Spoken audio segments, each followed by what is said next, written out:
Why Uber Black fleet ownership is better than Turo ownership or Turo fleet ownership, whatever. In our opinion. In our opinion, of course, yeah. So for those of you that's new to our or my channel, sorry, I said Yeah, our channel. basically Well, ours. she's been in the videos a lot. But anyways, for the people that's new to this channel, me and her started off as Uber Black drivers. We got into this by accident.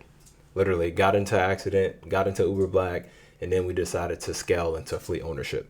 So this is not us saying, oh yeah, we tested both of them out on purpose to see which one is better. No, this is literally by accident and we sharing our personal experience. Now, when it comes to Turo, we did Turo before we actually got into Uber Black, which was crazy. Very short term. Very short term. And we didn't have a big fleet like how we have now. It was just one car. Yeah. But the concept is still the same when it comes between the two of what we noticed from doing Turo short term to now doing Uber Black. You know, we've been doing it for basically a year plus now. So it's cool. Starting with number one, we're going to go straight into it. Long term versus short term. Becoming an Uber Black fleet owner is more long term. You can definitely lock in some long term contracts with renters because they utilizing the vehicle to work. Versus Turo is short term. Typically, like people on vacations. Yes. You know, they typically going to book for 3-4 days, maybe a week or two. I didn't heard some people even booking for like 3 months. So I didn't know you can do that, but I'm pretty sure it's out there. But I'm pretty sure it's not as common. Not as common, yeah. People mainly use Turo for traveling. If they're not in your city, they just need a car for a couple of days. That's what they use it for. Now, like I said, the difference is long-term versus short-term. I like actually dealing with long-term people because I feel like if you're dealing with different people every day, every week, that's when it kind of becomes like a job. And it's more of work that you have to put in physically versus dealing with the same people. You kind of know them as a driver.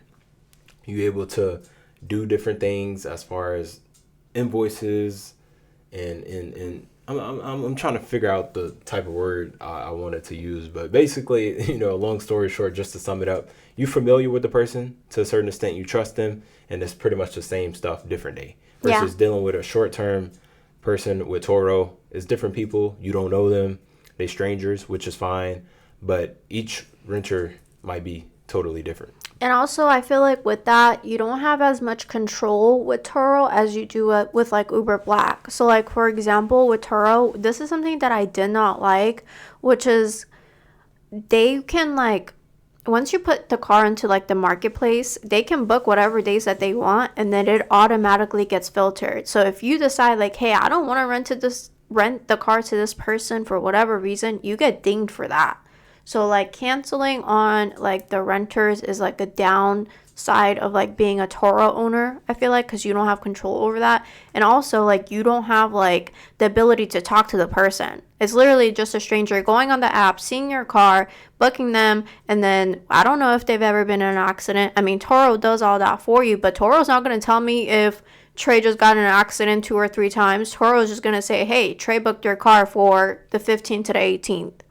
At this time, and then if you decide to cancel, you get dinged for that. So that's something I'm not like really a fan of. Versus like Uber Black, we like specifically have to send you an invite, you have to accept the invite, then you have to like upload your own documents, and then Uber will then process those documents to make sure that they are legit before you can even go online. But not only that, being on the Uber Black side, they require a limousine license depending on what market you're in. The documents. So Uber pretty much, fall hand in hand, but pretty much Uber vet out the people for you. Yeah. They're not finna send you nobody that's not a good candidate to a certain extent. And he has direct access to like talk to them. So like to vet them out. Like for example, we had somebody that didn't know how to spell the permitting center.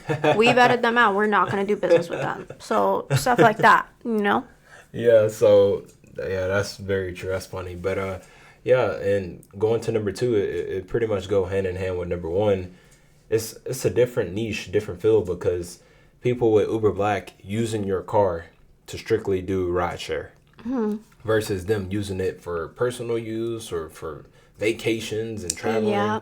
I mean, to a certain extent, as a fleet owner, your renters are going to use the car for personal use, especially if they don't have another car. They're going to use it, but not as much as Turo.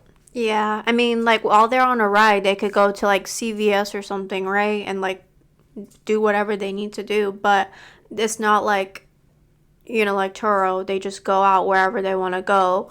And then on top of that, who knows what they do on vacation, because most people, when they go on vacation, they're not going to be sober. They want to turn up. They want to smoke something. They want to drink something. Exactly. And they then want what? To get wild. And then they may. Go ahead. I'm gonna let you finish. Go ahead. I was just gonna say, and they may drive your car intoxicated. They may do it in your car. Ooh. Who knows? Damn.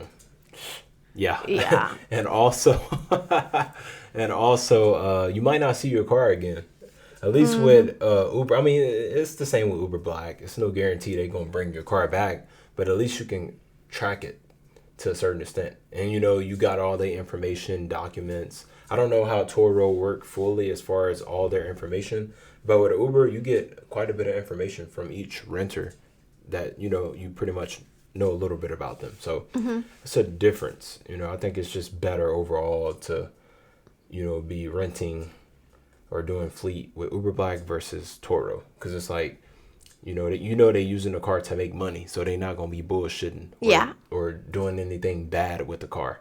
Like I said, depending, to a certain extent, because we've had some renters that's dirty. Yeah, and not people of their words. But it just comes with the business. I mean, the liability is there regardless of which route you go into. But overall, I mean, different strokes for different folks. Very, very true. And then last thing is fees. Now, we both don't know Turo fees nowadays. Whenever we did it, it was early 2024. But speaking from the Uber Black side, it's not really a whole lot of fees that Uber take out. I don't even think any at all, other than like whenever you try to cash out early, they may take like $1 or $2 early, but that's pretty much it. Well, the only fees that there really is, which, I mean, obviously we take it out personally, which is tolls. Oh, yeah, tolls, yeah. But also I've noticed that some of our drivers have like optional injury protection that they enrolled themselves into. So that's something that Uber deals on their end. So they'll take it out of like the earnings. So like we don't even get it. So like that's really the only fees that we've seen. But as far as Turo, from what I remember when we listed it and rented it out, it just depends on like the insurance limits. Like the higher the limits with Turo being responsible for the insurance, the more they take out. Exactly. Yeah. So it really just depends. But I've also heard that like in order to like be profitable with Turo, you have to have like claims against Turo from like people that rented in order to be profitable, because after all the fees and things, it's just not worth doing. Which is like, we had a luxury car. Like we listed our BMW M440i. We listed that car on there. We did it for $200 per day. Yeah, it was $200 per day, which is fair for a BMW sports car. Yeah, but we didn't get $200 because of fees. Yeah, and that's why. That's what I mean. Like the fees ate into that. We really wasn't profitable like that. So, bro, like this guy rented the car for a couple of days. We only got like $300.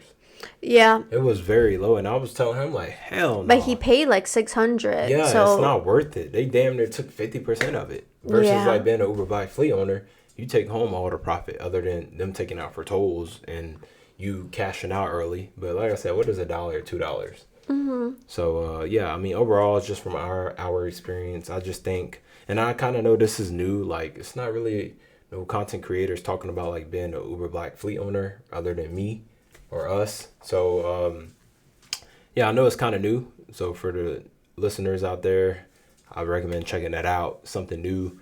You do need quite a bit of money to get started. It's not cheap. And you need to make sure you protect it and have things in place. Yeah. That way, if something happens, you protect it legally.